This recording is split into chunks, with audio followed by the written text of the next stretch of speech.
Merci. Donc, voilà ce que je vous propose. Si vous le souhaitez, on peut fermer les yeux ou pas. Il y a aucune obligation et simplement être à l'écoute de ce qui apparaît et en particulier une respiration, les sensations liées à cette respiration tranquille ou pas. Peut-être, la respiration est agitée, courte, ne rien changer, être juste avec ce qui est dans l'instant.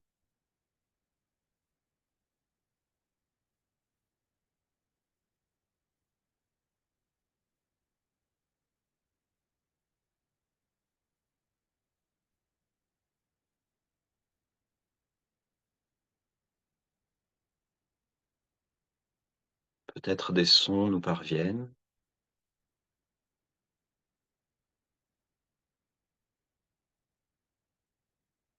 des sensations corporelles,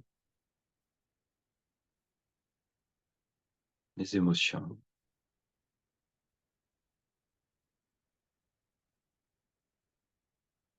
et des pensées qui vont et qui viennent.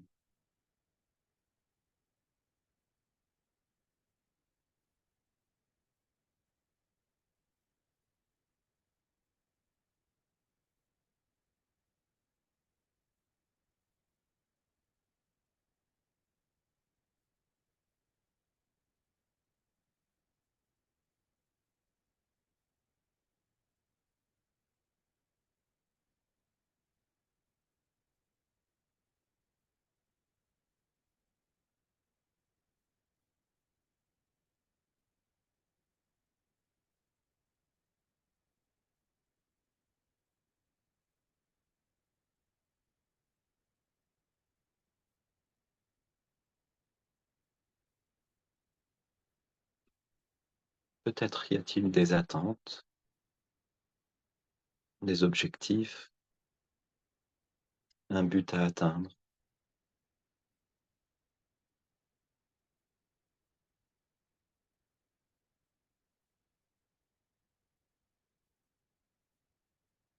Tout cela peut être observé comme faisant partie de ce qui apparaît dans ce monde de la manifestation.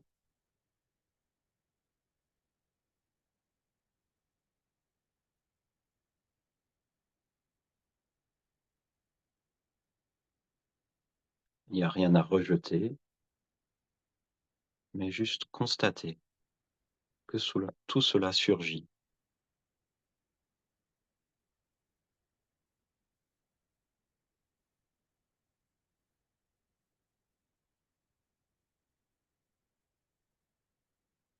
et que peut-être le personnage spirituel,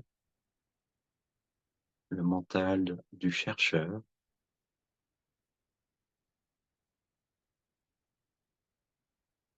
a une destination, un objectif.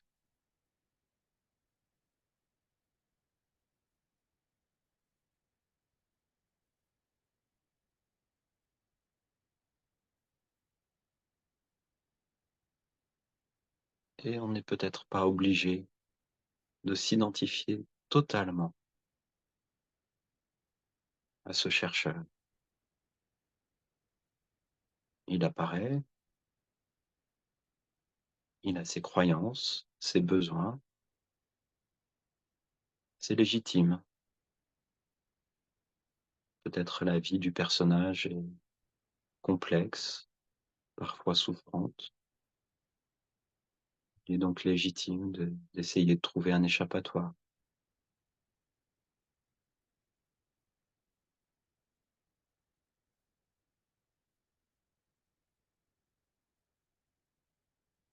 Mais sommes-nous limités à cela?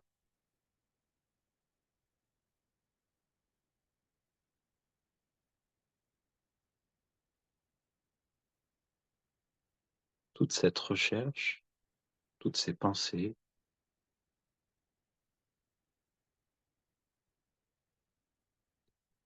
toutes ces injonctions spirituelles apparaissent dans le champ de la manifestation.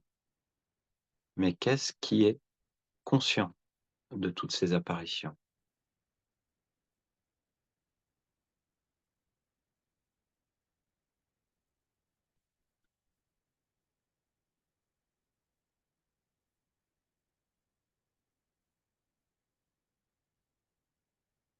Qu'est-ce qui permet à tout cela d'apparaître et de disparaître?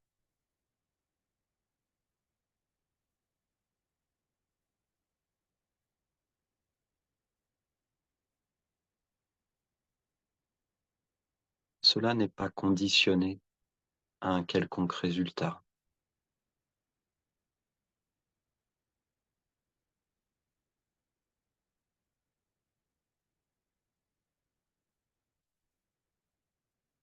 Aucun exercice spirituel,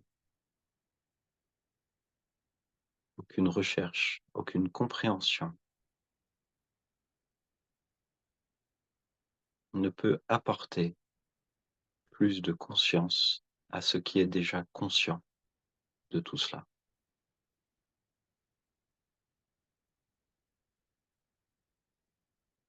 La conscience pure, qui elle-même, au fond, est aussi une manifestation.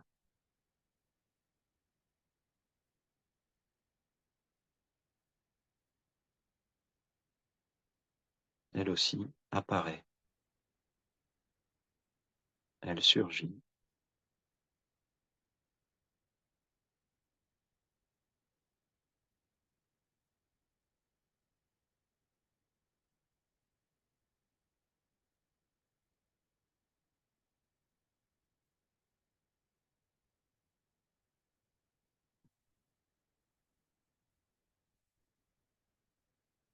Que sommes-nous quand aucun de tous ces repères, de toutes ces croyances, de tous ces objectifs ne nous définit plus? Que reste-t-il quand même la conscience est vue comme une manifestation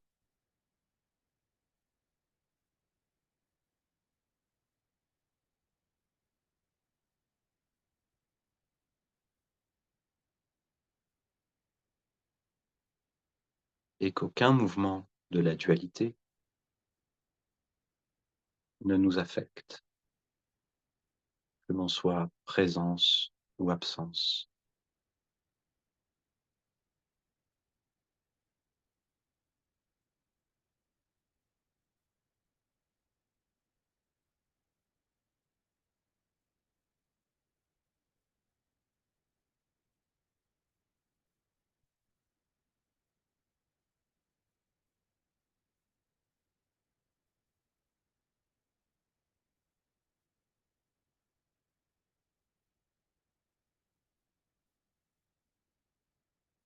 Dans cet espace d'écoute, peut-être y a-t-il, subsiste-t-il des interrogations, des questions, des, des attentes. Elles sont bienvenues, il n'y a rien à rejeter. Et dans quelques instants, vous allez pouvoir les formuler, car ici, c'est un espace d'accueil sans tabou, où tout est bienvenu.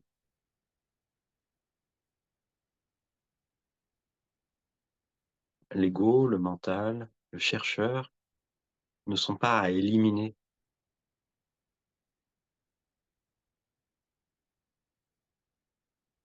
Il n'y a rien à purifier, à soustraire ou à augmenter.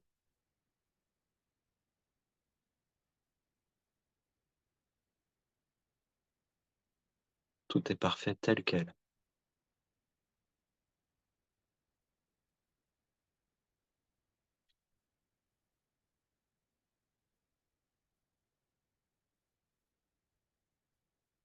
Alors je sais que la première question, c'est toujours un petit peu difficile de rompre ce silence, cette écoute.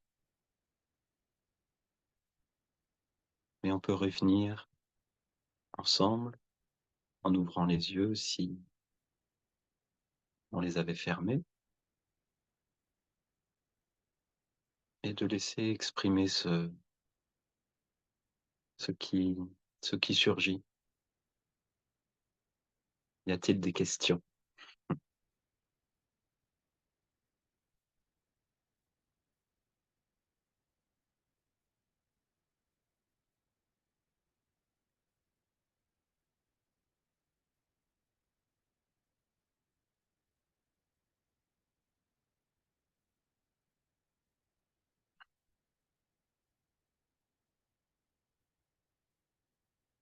Y a-t-il des attentes?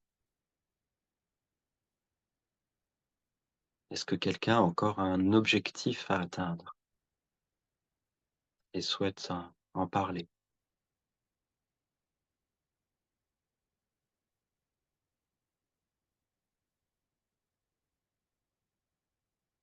Euh,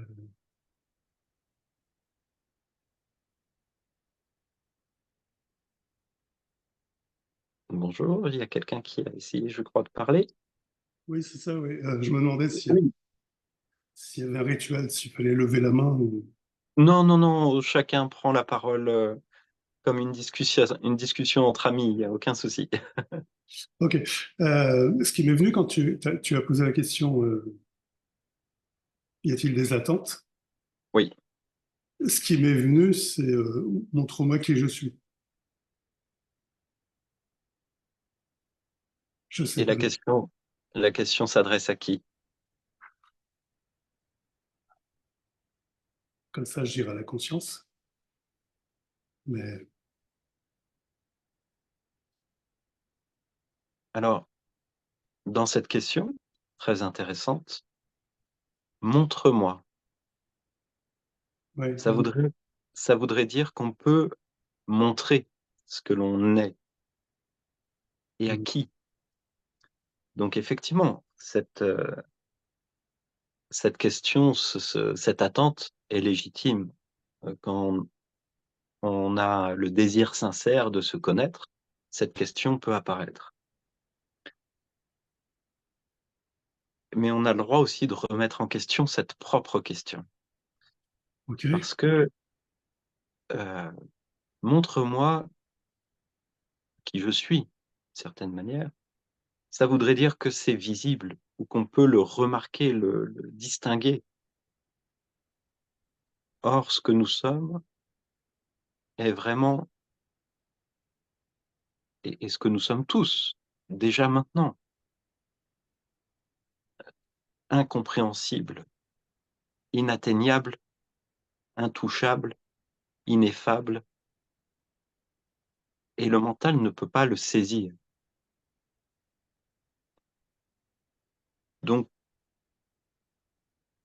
prétendre pouvoir montrer qui tu es, ce serait mentir ou travestir la vérité. Par contre, on peut pointer vers cela que nous sommes et souvent, heu, dans la lignée un petit peu de Ramana Maharshi et Papaji, Gangamira, c'est, cette question justement: «Qui suis-je?» que l'on peut se poser, mais la réponse n'est pas mentale. La réponse n'est même pas une expérience, soit de vision, soit de ressenti, soit même, d'éveil. La réponse est là où la question disparaît. Parce que là où elle apparaît également. Dans quoi apparaît cette question? Qu'est-ce qui permet à cette question d'apparaître?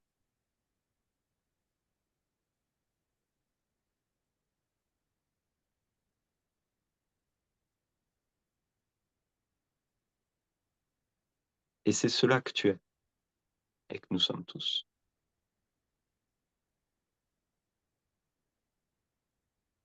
Je sais que ça répond pas directement à la question. oui, et part de la question qui vient du mental et de ses frustrations. avoir cherché et d'une impression de tourner en rond depuis pas mal de temps. Oui. Ça, c'est clair. Euh, On peut s'arrêter un instant là-dessus parce que c'est très intéressant. Effectivement, nombre de chercheurs témoignent de cela, de cette frustration, parfois même de la culpabilité ou un ouais, sentiment d'injustice ou d'envie quand on voit un tel ou un tel témoigner d'une forme d'éveil ou d'illumination, de réalisation. Il peut y avoir même de la frustration et de l'envie, une forme de jalousie.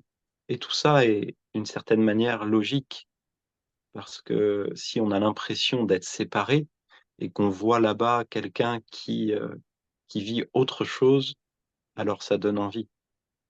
Mais mon message est justement d'arrêter de se comparer, d'arrêter de se juger. Alors, bien sûr, la comparaison et le jugement vont continuer peut-être d'apparaître, mais de ne plus faire trop attention à ces apparitions-là. Parce qu'en fait, si on comprend vraiment que rien n'est séparé, que tout est déjà cela, alors il n'y a pas quelqu'un qui est plus éveillé qu'un autre. Il n'y a pas quelqu'un heu, qui a atteint quelque chose que moi je n'ai pas atteint. Dans l'être et au-delà même de l'être et du non-être, ce que nous le sommes tous ici et maintenant et même avant ici et maintenant. Et donc, il peut y avoir de la bienveillance pour ce chercheur, frustré et qui ne trouvera pas, en tant que chercheur, la réponse.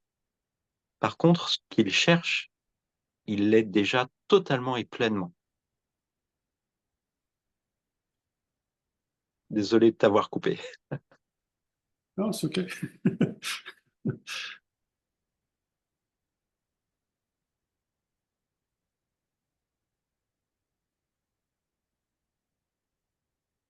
Est-ce que tu voulais ajouter quelque chose? Non, là maintenant,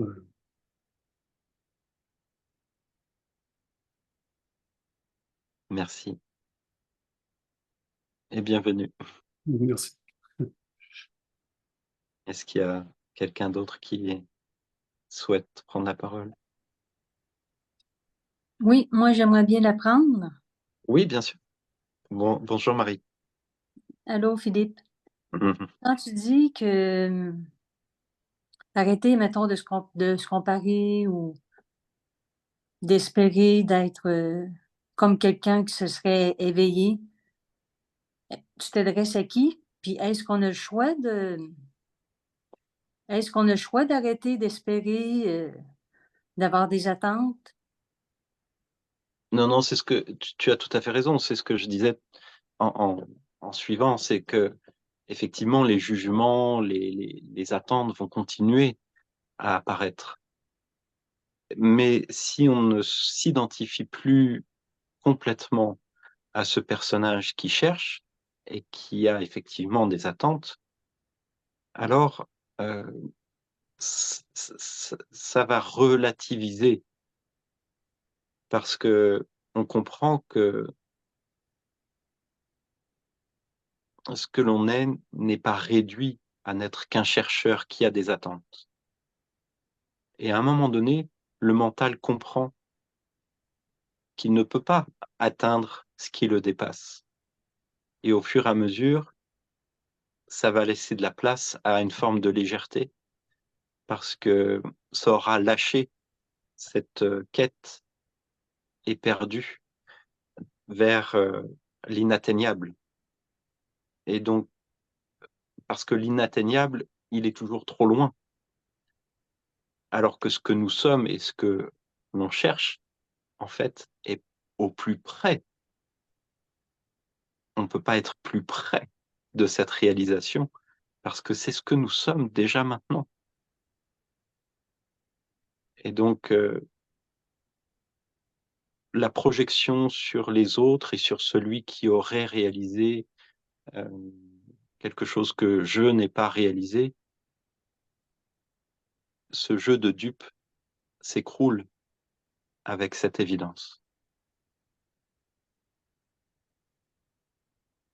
Mais c'est ça, mettons, ne pas s'identifier complètement, c'est quelque chose, j'imagine que c'est quelque chose qui se fait parce que le personnage, lui, il peut pas faire ça. Puis quand on parle Mmh. d'évidence, encore là, l'évidence, c'est quelque chose qui peut apparaître éventuellement ou ne pas apparaître. Tout à fait et effectivement, même si on n'a pas cette évidence, nous sommes déjà cela. Un un poisson dans l'océan, même s'il ne sait pas qu'il est poisson dans l'océan, il est déjà dans l'océan. Il n'a pas besoin de le savoir et ça n'a pas besoin d'être évident pour lui, pour qu'il le soit.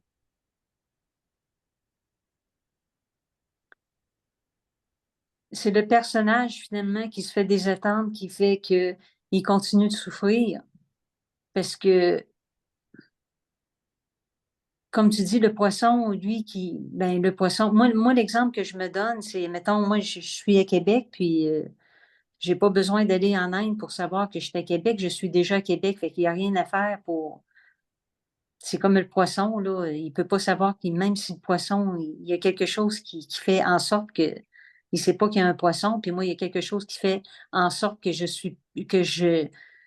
est pas vécu, que je suis déjà cela. Fait que c'est ça qui amène la souffrance, mais il y a comme pas rien à faire par rapport à ça parce que, voilà, je sais plus quoi dire, là, je sais plus. Je comprends. Il y a Ça beaucoup de confusion. oui, ça peut déstabiliser. Ce message, est perturbant puisqu'il coupe, l'herbe sous le pied à toute recherche, toute attente, toute destination, toute croyance et tout repère. Donc finalement, effectivement, que reste-t-il quand on a enlevé tout ça? Ça peut déstabiliser, je le comprends. Mais effectivement, tu n'as pas besoin d'aller en Inde pour comprendre cela et tu n'es pas au Québec non plus. Marie est au Québec, est à Québec. Je ne sais pas comment vous vous dites cela, mais heu, tu n'es pas que Marie. Tu es Marie aussi. Il n'y a pas à rejeter, il n'y a pas à nier, cela. Parce qu'on peut entendre, ici ou là, «Il n'y a personne», «Il n'y a pas de moi». Mais comme je le dis souvent en plaisantant, mais qui dit cela? Si vraiment il y a personne pour dire: «Il n'y a personne» et s'il y a personne, à qui le dire? Pourquoi le dire? Ben, justement, j'accroche là-dessus parce que, euh, à force d'écouter des partages, c'est vrai qu'on entend souvent qu'il y a pas personne. Puis, moi, j'adhère un peu à ça dans le sens que j'entends aussi que c'est le mental qui va imposer ses limites, puis qu'il n'y a pas de séparation. Donc, s'il n'y a pas une séparation, moi, quand j'entends dire qu'il n'y a pas personne, c'est comme si euh, l'expérience, admettons, elle va être relatée, mais elle va être relatée tout simplement par la vie, mais pas nécessairement par une personne, mais de toute façon, c'est pas vraiment important. On peut Oui, passer à la prochaine question. mais c'est quand même intéressant. Effectivement, ce va être relaté, observé, mais si on s'identifie plus à un petit personnage parce qu'effectivement, cer certains relatent ce «il y a personne» comme, du fait qu'ils se sont désidentifiés du personnage. Mais s'ils s'identifient à un plus vaste manifesté, je suis la conscience, je suis, le tout, mais le tout, OK, le tout n'a pas besoin de dire: «Il y a personne». Donc s'il y a bien quelqu'un qui dit: «Il y a personne», c'est qu'il y a encore une personne pour le dire.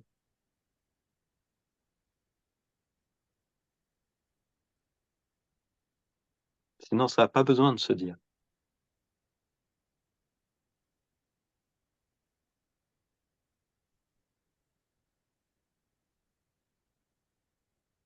Ben, ça pourrait tout simplement faire partie de la manifestation. C'est des paroles tout simplement qui apparaissent? Tout à fait. Oui, oui, ça ne peut être que dans la manifestation, de toute façon, on est bien d'accord. Mmh. Mais heu, parfois, les personnes qui disent: «Il y a personne», remarquez que vous entendez quelqu'un dire cela, ont l'impression justement d'être arrivés quelque part et d'être hors de la manifestation, d'avoir réalisé quelque chose de supérieur. Mais en fait, tout ça, toutes ces expériences-là, même si elles sont réelles, le sentiment, de n'être, pas séparé, d'avoir un amour inconditionnel, une joie sans objet, tout ça je connais, il y a pas de souci. Mais ce sont des expériences dans la manifestation et on peut en parler, on peut en témoigner parce que justement, c'est une expérience. Mais ce que nous sommes n'est pas réduit à cela qui fait des expériences. Mmh. Qu'elles soient mystiques, sublimes, transcendantes. Ce sont des expériences dans la manifestation et si on se prend pour quelqu'un d'éveillé, d'illuminé, d'ébloui, juste parce qu'on a vécu une expérience et qu'on parle à partir de cette expérience à des gens en se disant: «Eux ne se sont pas éveillés, ne sont pas éveillés», alors on se met le doigt dans l'œil. C'est une croyance supplémentaire et une séparation, une nouvelle séparation entre celui qui se croit éveillé par rapport aux autres. C'est qu'est-ce qui est vécu du côté de Philippe? Est-ce est-ce qu'il y a de la séparation justement entre, admettons entre Marie et Philippe? Sur le plan de l'essence, sur le plan de ce qui nous tisse tous, que ce soit même la matière, l'univers entier est conscience et de ce point de vue-là, Marie est conscience, Philippe est conscience, nous sommes tous conscience et donc il y a aucune séparation. On pourrait rentrer même dans des, heu, des considérations, sur, la physique quantique et l'intrication et cetera, mais on va pas rentrer là-dedans. Mais même physiquement, on pourrait démontrer qu'il n'y a pas de séparation. Par contre, sur le plan de la relativité, j'allais dire, mais du relatif, heu, dans la société, c'est pratique de aussi se considérer comme un individu. Le personnage a le droit d'exister en tant que personnage et de voir Marie et Philippe se parler. Pourquoi ce serait interdit? Il y a bien Marie et Philippe, même s'ils ne sont pas séparés fondamentalement au niveau de l'essence de ce que nous sommes tous et de ce qui permet à cette essence de surgir, mais sur le plan de du relatif qui n'est pas séparé de l'absolu, eh bien on est distinct. C'est pas parce qu'on est distinct et qu'on peut se parler que l'on est séparé.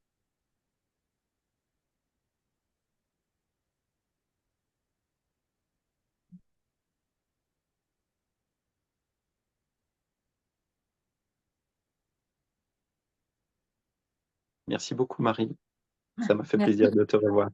Oui, merci Philippe. Merci. Est-ce qu'il y a d'autres questions?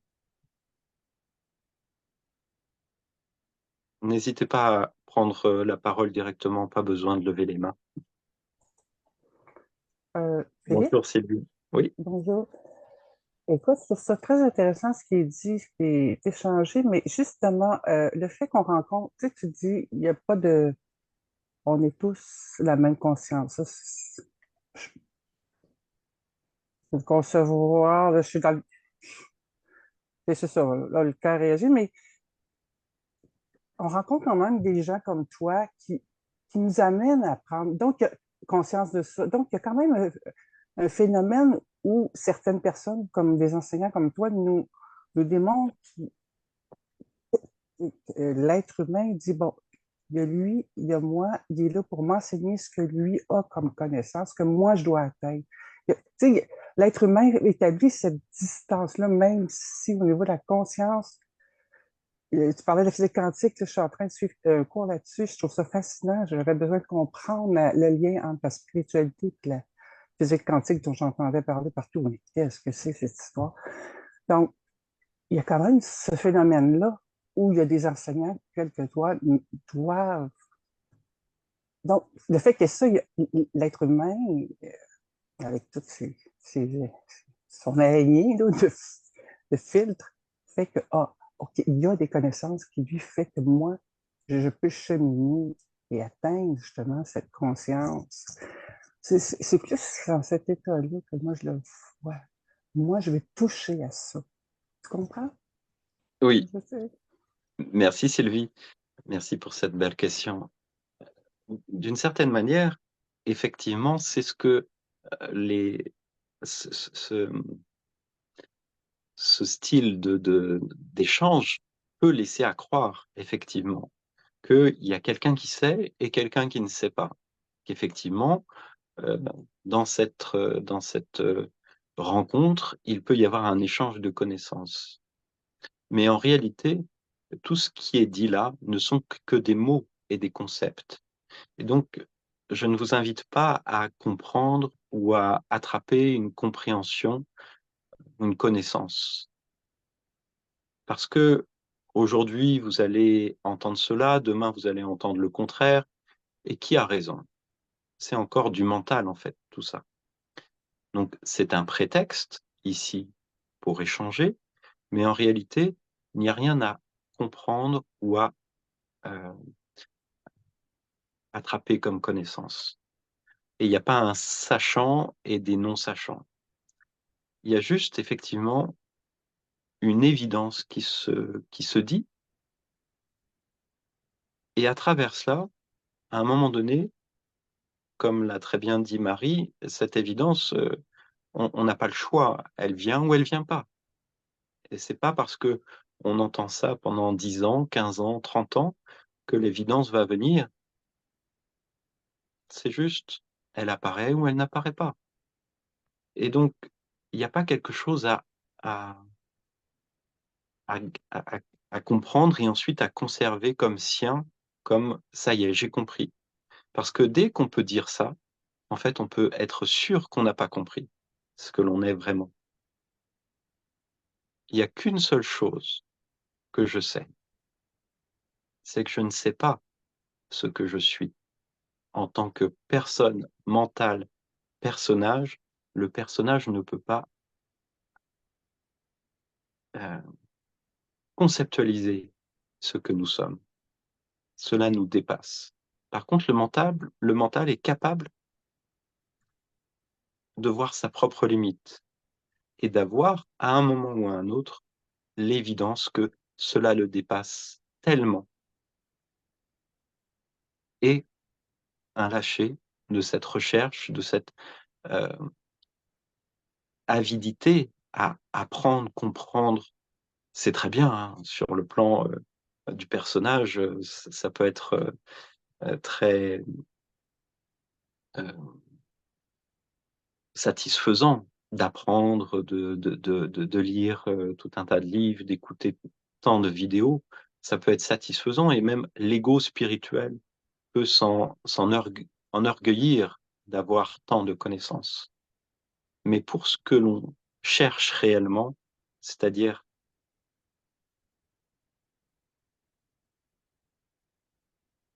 et là, il n'y a pas vraiment de mots, mais c'est pas le mot comprendre, c'est pas le mot être, c'est pas le mot voir, mais vous m'avez compris, ce que nous le sommes déjà. Et ça, c'est une évidence à un moment ou à un autre, ou pas. Mais il n'y a aucune connaissance, aucune expérience dans la vie qui vous montrera cela. Et c'est ça que les satsangs ou les rencontres comme aujourd'hui permet juste de comprendre. C'est de comprendre enfin que cette recherche, cette course en avant ou cette fuite en arrière, ça dépend comment on voit les choses puisqu'on parle aussi d'un arrière-plan. Mais tout cela, c'est dans l'expérience de la manifestation et que ce que nous sommes transcende, dépasse. Ce ne sont pas des mots, les bons mots, mais on est au-delà de tout cela, sans en être séparés. Parce qu'il n'y a pas ici un nihilisme, il n'y a pas tout ça est une illusion, il n'y a pas de personnage, il n'y a rien à faire. Non, il y a ce qui se fait et le personnage est là et la manifestation a le droit d'être là. La preuve, elle est là.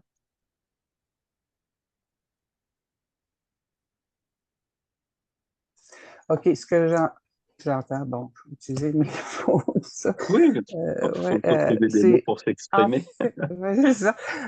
En fait, c'est l'exposition à, à- à ces situations-là où on ressent quelque chose, que ça. Moi, je me rends compte que j'ai besoin d'expliquer. Je devrais peut-être pas tout le temps pour relâcher finalement. Je devrais peut-être.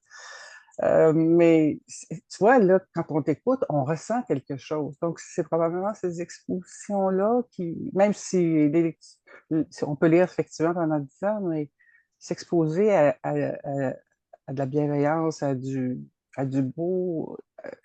Tu sais, la vie, je suis certaine pour tout le monde, ça s'est transformé. Tu sais, on était à un moment donné insatisfait, tout ça, il y a quelque chose de plus. Je le sens, mais je peux pas. Donc, ça y est, tu sais, ce qui fait qu'on est rendu là aujourd'hui devant toi, puis qu'on a cherché aussi, c'est qu'on sait qu'il y a quelque chose de. On se cherche alors qu'on est déjà là, mais dans le sens, je me dis, ben, juste l'exposition de ça aujourd'hui, déjà, j'ai la croyance que ça produit une transformation. J'ai besoin de ça, moi, à ce stade-ci de ma vie. Mais s'il y a besoin, pas de souci, Sylvie. Mm. Mais à nouveau, voir qui a besoin de se transformer, effectivement. Et pour se transformer en quoi? Et toutes ces ressentis qu'on peut avoir, effectivement, il peut y avoir la beauté, les énergies, tout ça, ça peut être ressenti effectivement dans la manifestation, tout ça peut se produire. Mais ça ne va pas transformer qui tu es déjà en autre chose. Ce que tu l'es pleinement, ça n'a pas besoin de se transformer. Le personnage a besoin de se transformer, surtout s'il souffre, surtout comme tu le disais, s'il y a des choses qui ont amené à la spiritualité, parce qu'il y a eu de la souffrance, des deuils, des grosses, ruptures ou accidents. Et effectivement, ça va amener une recherche et essayer de comprendre qu'est-ce qui a bien pu se passer. Mais d'une certaine manière, ça n'a rien à voir avec la spiritualité dont je parle, parce que là, c'est le personnage qui cherche à se réparer, à se soulager et c'est tout à fait justifié, c'est tout à fait normal. Mais pour moi, ça reste, même si ça évoque des sujets spirituels, ça reste du développement personnel. Ce que nous sommes n'est pas à transformer, à améliorer, à purifier, parce que c'est déjà totalement parfait tel que c'est. Parce que c'est ce qui permet à toute expérience d'apparaître. La présence comme l'absence, l'identification comme la non-identification, la joie comme la colère, toutes les émotions, toutes les palettes en fait des expériences spirituelles ou des expériences soi-disant ordinaires, c'est ce que nous sommes qui permet à tout cela d'apparaître. Mais nous ne sommes pas obligés de rester dans telle ou telle expérience parce que souvent on a l'impression en écoutant tels enseignants qu'il faudrait être présent tout le temps, qu'il faudrait être désidentifié tout le temps, être en joie sans objet en permanence. Mais ce que nous sommes n'a même pas besoin d'être en joie en permanence. Ça, c'est le personnage qui cherche. Et s'il y a de la joie, tant mieux, bien sûr. C'est plus agréable que d'autres manifestations émotionnelles négatives. Mais ce que nous sommes, c'est ce qui est au-delà de toutes les dualités. Donc, au-delà de la joie ou de la souffrance. Bon, puis, alors la notion de pardon dont on entend parler justement dans une démarche spirituelle, pardon de créer, parce que ça vient de nous, les personnages, ce qu'on voit, c'est les gens que, tu sais, le jugement qu'on peut porter, tout ça. Pardon de créer ça, puis de diluer pour que le jugement s'efface, c'est dit ça, ou c'est dissous, hein? Ben, comme on le C'est ça. disait avec Marie, en fait, les choses apparaissent. Le jugement apparaît et va continuer d'apparaître. Le personnage continue d'apparaître, même quand on a compris tout cela. Donc le jugement, le pardon, c'est encore pour moi du développement personnel. Oui, on peut essayer de cultiver plus de bienveillance, plus d'ouverture, etc. Mais c'est bien de la personne dont on parle.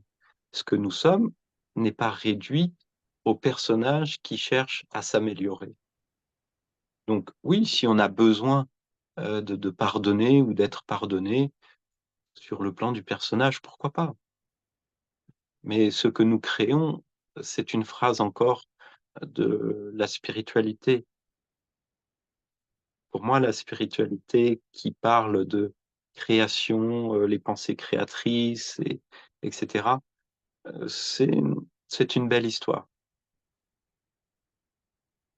On n'est pas obligé de croire à toutes ces histoires spirituelles. Il y a juste ce qui se déroule, ce qui se manifeste.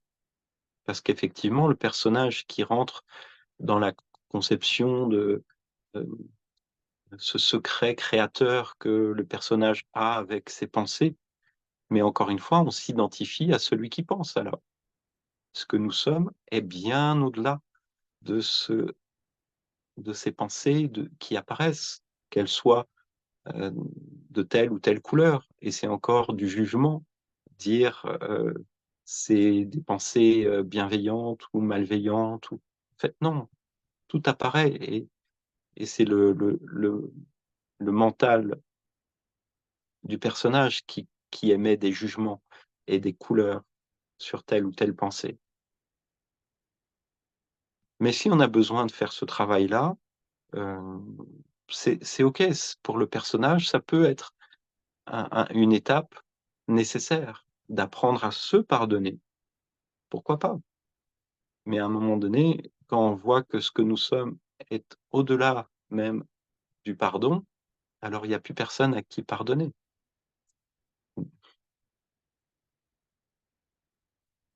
Je te remercie beaucoup. Je vais laisser la parole aux autres. Merci Merci Sylvie. beaucoup. Merci. Merci. OK. Louise B., je voudrais prendre la parole. Oui, bien sûr. Bien sûr, Louise. Depuis le début, je suis très nerveuse parce que je suis 100%, mais alors là, 100% en désaccord avec tout ce que tu dis. C'est assez D'accord. clair, il n'y a pas de nuance. Je trouve que c'est faux. C'est faux. Il y a peut-être des êtres illuminés, privilégiés, qui n'ont pas besoin d'être dans un personnage, mais je pense que la très, très grande majorité des gens a besoin de ce personnage pour cheminer, pour grandir. Et que l'acquisition de connaissances ou d'expériences sur le plan spirituel, c'est pas rien. C'est pas rien.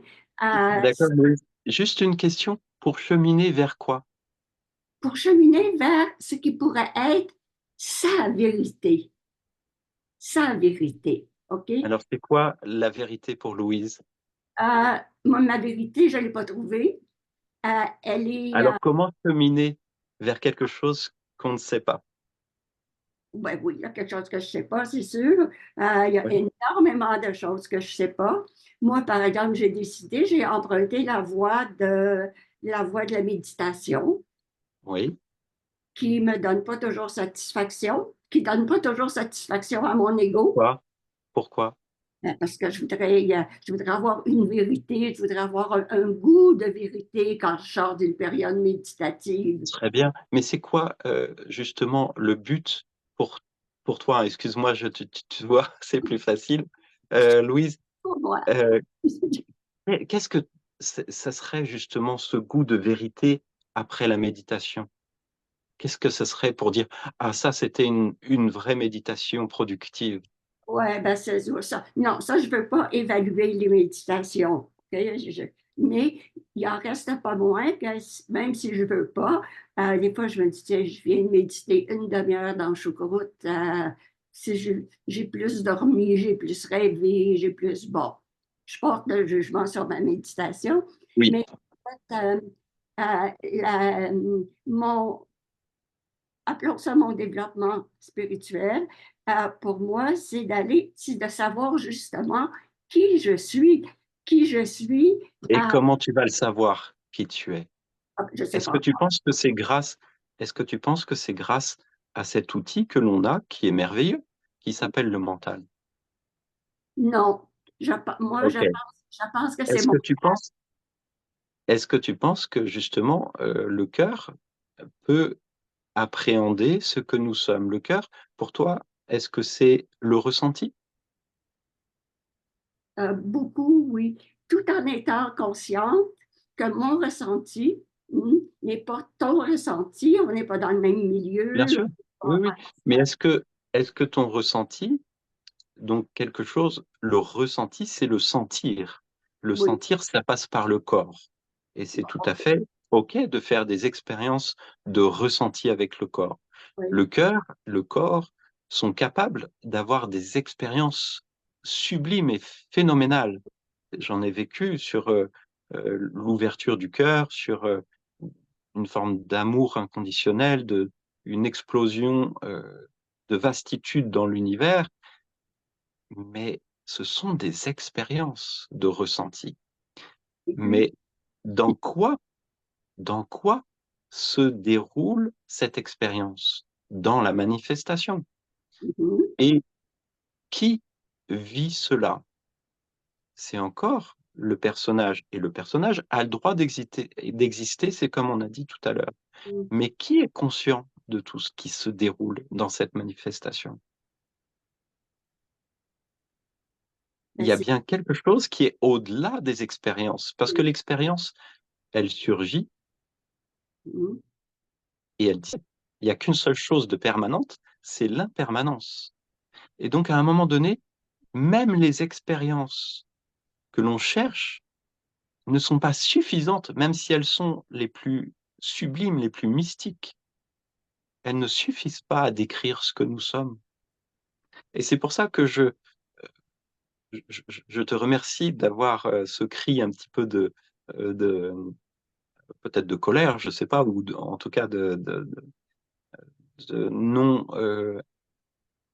de dire que tu n'es pas d'accord, parce que ça me permet d'aller plus loin dans l'explication.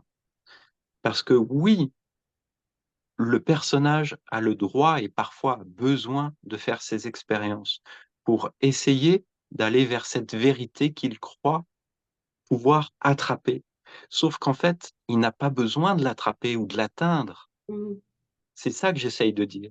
C'est que, en fait, il n'y a pas de destination, il n'y a pas d'attente Non, ça c'est vrai. à au moment où on comprend que ce que nous sommes dépasse toutes les expériences Mhm. et que la vérité de ce que nous sommes n'est pas donnée ni par la compréhension du mental, même si pendant un temps ça peut être justifié de chercher, d'essayer de comprendre, ça peut pas être donné non plus par ces expériences, par le cœur ou par le corps, parce que ce que nous sommes est au-delà du ressenti, parce que c'est ce qui permet à tout ressenti d'apparaître. Alors, ce Donc que il y nous a sommes, quand est-ce qu'on va pardon? savoir ce que nous sommes? Quand Oui, allons-nous, allons-nous un jour? Allons-nous dans un autre univers? Allons-nous savoir qui nous sommes?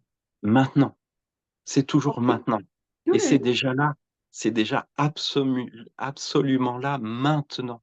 Il OK. faut pas attendre demain ou, l'inatteignable dans le futur, parce qu'il y a pas de futur. Il y a pas de là-bas, Mhm. c'est toujours maintenant. Disons que si j'étais d'accord, OK? Si j'étais d'accord, euh, je peux je peux témoigner d'une chose. Oui, Que, je me suis engagée dans une voie spirituelle il y a maintenant 42 ans. oui, Et je ne suis plus la personne que j'étais. Évidemment, il y a eu la maturité, le bien vieillissement, sûr. il y a eu tout ça. Mais spirituellement, et dans mes relations avec les êtres, je suis beaucoup plus entière, beaucoup plus heureuse et beaucoup plus consciente que je suis en contact avec des pareils à moi. Bien sûr. Mais là, dans cette euh, description, tu Mm. parles de Louise qui Oui, a évolué d'un état à un autre, que oui. l'on juge plus ouvert ou plus à Mm. l'écoute, etc. Mais ce que tu es n'est pas réduit à n'être que Louise. Tu es bien plus vaste que cela, Ouais. Mm. Plus vaste, comment? vaste au-delà des frontières de l'univers. Mm. Parce Compliqué. que c'est ce que tu es qui permet à cet univers d'exister. Ah, Et ça, donc à je suis Louise. d'accord avec ça. Ça, je suis d'accord avec ça, que oui, ça, l'existence, l'univers ne serait pas le même si toi et moi, on n'était pas là. Quelle perte, hein? Mais, Mais pas en tant que personnage, en tant que ce que nous sommes, au-delà, OK, bon, tout à c'est fait. bien dit. Merci Héloïse. À méditer.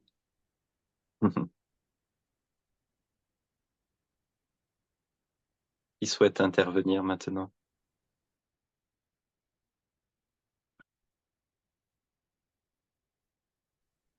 Je vais prendre la parole. Oui, bien sûr. Souvent, Evelyne, bonjour. bonjour. Euh, le grand défi, c'est de toujours vouloir mettre des mots sur des choses qu'on ne peut pas mettre des mots. Oui, C'est juste un état. Puis c'est ça que je me suis aperçue parce que j'ai arrêté de chercher, je suis plus mes élans, tout ça. Bon, bref, ça c'est une chose. Mais c'est quand on veut qualifier des choses, quand on veut... Ah, j'ai ça. Non, mais tu peux même pas mettre des mots sur oui. quelque chose que tu es. Puis c'est ça que je suis plus tranquille avec ça maintenant, dire juste, ben, c'est ça qui est ça. Hmm. Par contre, Rien. tu as quand même employé un mot. Oui, C'est le mot état. tout Et à fait. en fait, il y a des états qui apparaissent. Il y a des états de tranquillité, des états identifiés, des états de non-identification, des états de samadhi, d'ouverture spirituelle. Mais ce sont des états. Et tout état, c'est une expérience dans la manifestation. Même si c'est une expérience où on a l'impression qu'il n'y a plus de personnage. Oui, ça peut arriver, mais le personnage revient. Et même s'il ne revient pas, il y a quand même l'identification à cela qui voit l'état, à cette expérience d'état. Ce que Tu as nous sommes raison. est au-delà de tous les états. Il n'y a pas un seul état qui puisse nous définir. Mais c'est fou comme le mental toujours se réapproprier. Tu sais, lorsque tu parlais tout à l'heure, moi, j'aime beaucoup, là, tu sais, toutes les paroles, la douceur, tout ça. Et ça a fait comme dans mon corps, le boum, là, tu sais, puis là, ça a une ouverture extraordinaire, une émotion, une douceur. Je me suis mis à pleurer, mais sans penser. Fait que là, ben là, tout de suite, le mental, ah, c'est ça. Tu sais, ben non, Hmm, c'est ça. bravo. Hmm. Hein? Tout de suite, là, je l'ai vu, j'ai C'est ah, tu même peux pas ça. t'approprier ça. Oui, c'est très beau, bien sûr, c'est super agréable de vivre des expériences comme cela. Mais c'est même pas ça. Nous sommes cela qui permet à tout cela d'arriver. Mais c'est pas ça. Ben, c'est ça. Bravo. Fait que, Hmm. tu sais, c'est comme, faut pas arrêter là. Mais tu sais, là, tu veux savoir, mais où tu vas finalement, tu sais? Mais non. Hey, c'est quelque chose de... En tout cas, bref, c'est difficile de mettre des mots, c'est ça que je voulais Bien dire. sûr. Oui, oui, oui, oui. Je concède, c'est extrêmement difficile de mettre des mots justes, parce que mettre des mots, c'est facile. On peut mettre beaucoup de mots. Mais pour qu'ils soient justes, c'est très difficile parce que essayer de ne pas induire celui qui écoute en erreur, c'est extrêmement difficile si on veut vraiment laisser cette chance à cette découverte de la simplicité, que finalement, en fait, il n'y a rien à attraper, il n'y a rien à saisir ou à réaliser, parce que souvent, sinon, on laisse croire, consciemment ou inconsciemment, qu'il y a quelque chose à faire et à réaliser pour devenir ce que l'on est déjà. Or, par définition, il n'y a rien à faire. Et, et, et par moment, le, le, le- le chercheur spirituel écoute des trouveurs spirituels et il y a cette hiérarchie qui se met en place de manière automatique et effectivement, on essaye de capter ce que l'autre aurait pu trouver euh, que moi, je n'aurais pas trouvé. Mais tout ça, ce sont encore des illusions du chercheur spirituel et des l'ego spirituel du chercheur qui se mêle avec l'ego spirituel du trouveur et se confortent l'un et l'autre dans leur position. À un moment donné, tout ça vole en éclats. Mm. C'est tout ça. C'est ce moment qu'on veut tant. Mais c'est pas, comment dire, c'est un peu comme on le disait avec Marie, on peut le, c'est pas quelque chose qui se décide. C'est simplement, et en plus, c'est rien d'extraordinaire. C'est vraiment, à un moment donné, l'évidence nous Et- saute aux yeux qu'il n'y a rien d'autre que cela. Mm. Mais même si on n'a pas cette évidence qui nous a sauté aux yeux, on est déjà quand même cela. Oui. Donc, il n'y a rien qui change, Et ça au peut être, fond. tu sais, comme c'est vu de temps en temps. Tu sais, là, ah, OK, c'est ça. Wow. Tu sais, en tout cas, dans ce cas-ci, là, c'est vu quand même régulièrement, mais ça revient. Tu sais, ça retourne, ça revient. Ah, bon. Oui, mais attention, ce qui vient et qui va, c'est que c'est pas ça. Parce que nous, ce que nous Mhm. sommes ne vient et ne va pas. Ce que nous sommes n'est pas sujet au va-et-vient.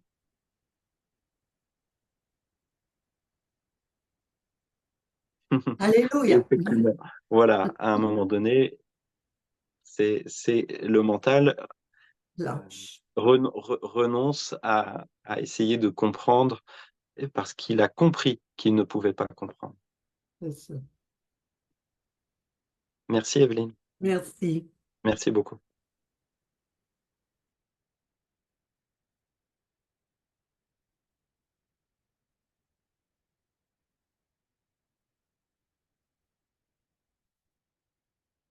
N'hésitez pas à prendre la parole, il nous reste encore quelques minutes.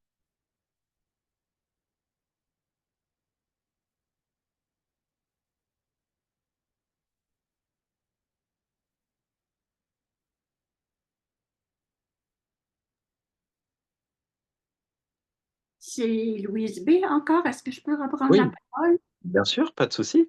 Je voudrais juste que tu commentes, si tu en as envie, une parole du Christ que moi je ne comprends pas. Mhm. Je suis celui qui est.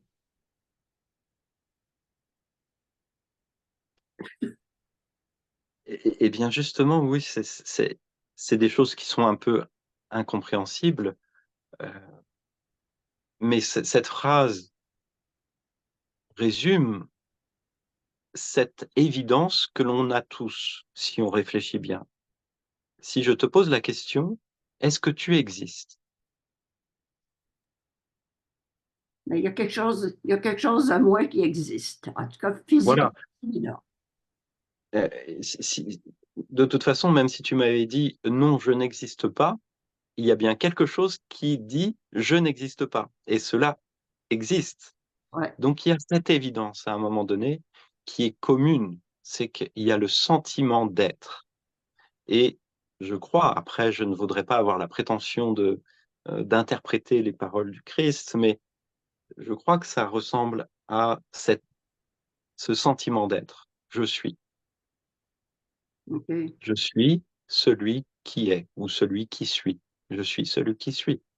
Mhm. Mais ça ne suffit pas encore pour nous définir. Parce que je suis, c'est l'être. Et l'être est lui aussi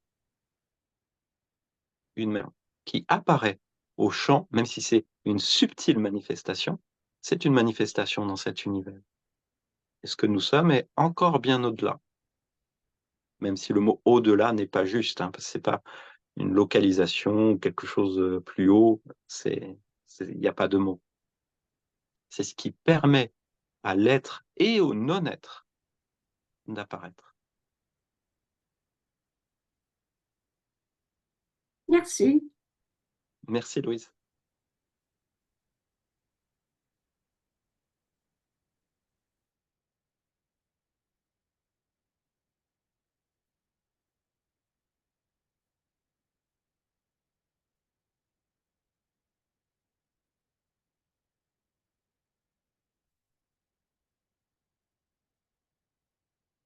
S'il y a quelqu'un qui a encore des aspirations, des attentes ou des incompréhensions, n'hésitez pas. On a encore quelques petites minutes.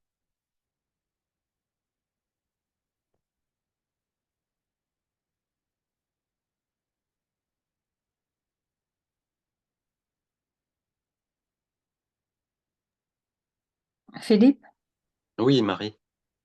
est-ce que l'évidence pourrait apparaître et disparaître? Ou si l'évidence apparaît, après ça, ça bouge plus. Ben, ça bouge plus. Est-ce qu'elle peut disparaître? Est-ce qu'il peut y avoir une ouverture sur comme l'évidence? Parce que je t'avais déjà posé la question, comment que tu fais pour le savoir? Tu t'avais répondu, c'est une évidence, au même titre que c'est une évidence d'exister. Mhm. Mais justement, c'est une très belle question. Merci, Marie. Est-ce que l'évidence d'exister euh, C'est disparaît? parti. Pourquoi? Ouais, OK.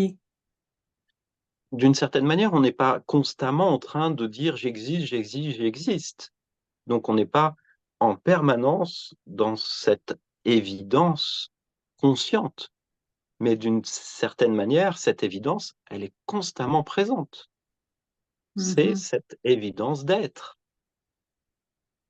Eh bien, pour cette évidence d'être au-delà même de l'être, c'est un petit peu la même chose. Quand il y a cette évidence, on n'est pas obligé d'y penser en permanence ou d'en avoir conscience en permanence, mais c'est là. OK. Merci. Merci, Marie. Merci.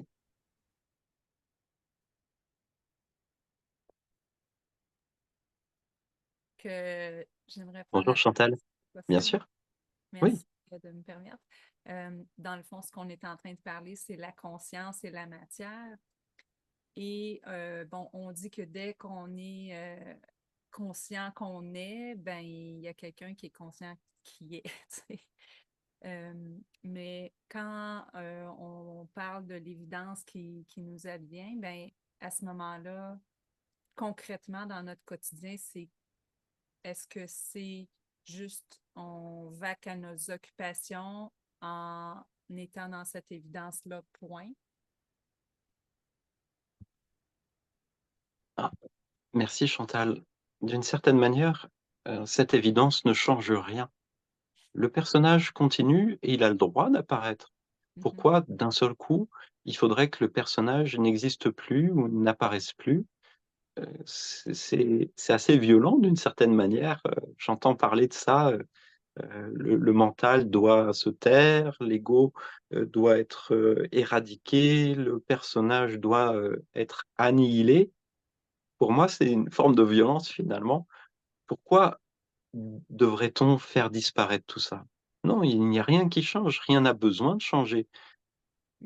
C'est vouloir supprimer tout ça, ça voudrait dire ne pas accepter ce qui est, si on réfléchit. Celui qui veut changer ça, c'est qu'il n'accepte pas ce qui est comme étant parfait. Alors pour le personnage, c'est souffrant et dire que c'est parfait, c'est un petit peu un un affront pour le personnage. Mais si on prend de la hauteur, on voit que tout est déjà parfait tel que c'est. Mais il n'y a rien besoin de changer et cette évidence ne change rien. Le personnage continue d'apparaître, il a ses préférences. S'il préfère, manger du végétal ou boire, du frais plutôt que du chaud, bah, il va continuer à faire la même chose. Et donc, c'est une relation, en fait, entre tout ça. Euh, Ce que je veux dire, ce que l'on est qui est plus grand que ce qu'on peut conscientiser, nous permet de vivre cette relation-là entre la conscience et la matière, finalement. Dans Je ne le sais pas ce que tu entends par vivre cette relation.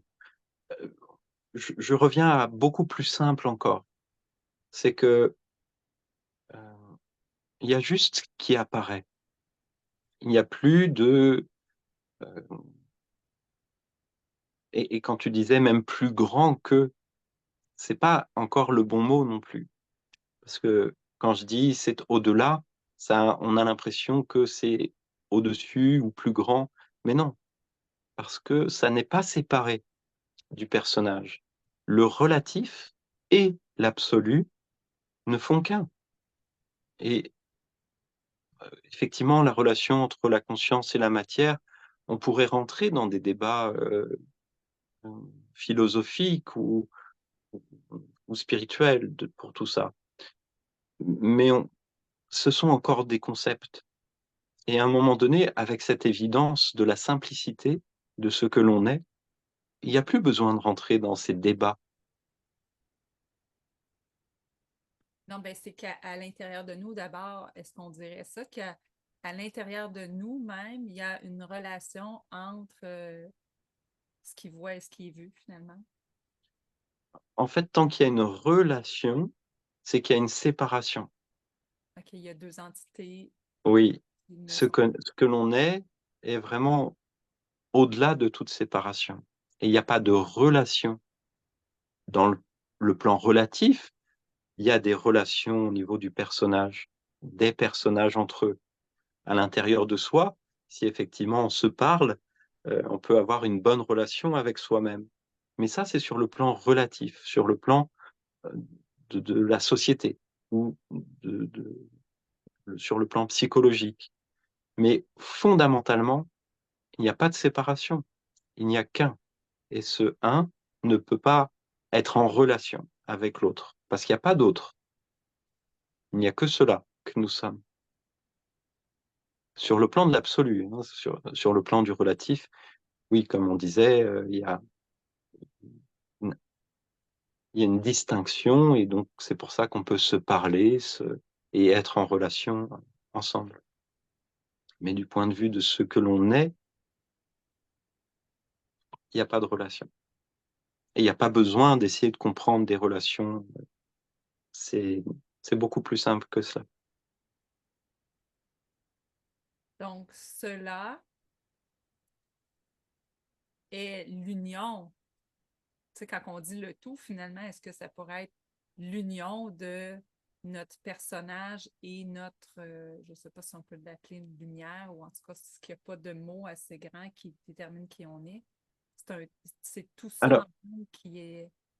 je dirais pas comme ça parce que sinon ces mots-là pourraient, faire, croire qu'il faut fusionner, faire fusionner, réunir le personnage et la lumière ou l'âme ou cette conscience. En fait, il n'y a pas besoin de faire fusionner parce que c'est déjà totalement un. le personnage que nous sommes n'est pas séparé de cette conscience, de cette lumière. Donc il y a pas de réunion, il y a pas d'union non plus, parce que c'est déjà un. Je ne sais pas si je m'exprime bien. Ou- Je pense que je comprends, mais si on parle en termes de mots sanscrits, si on parle du Purusha, par exemple, ça détermine le cela qui est un peu tout ce qu'on dit là. Alors je ne connais pas le mot Purusha, je ne suis pas un spécialiste en sanskrit. OK. Simplement, si on peut essayer de résumer, ce qui vient d'être dit avec des mots sanscrits, ceux-là que je connais peut-être un tout petit peu, c'est Atman et Brahman. Oui, Au début, on voit Atman comme l'âme individuelle, ou comme justement le principe, individuel, et Brahman, la conscience universelle. Eh bien, en réalité, Atman, c'est Brahman, et Brahman, c'est Atman. Et tous les deux ne sont pas séparés de para-Brahman, ce qui est au-delà même de Brahman. oui.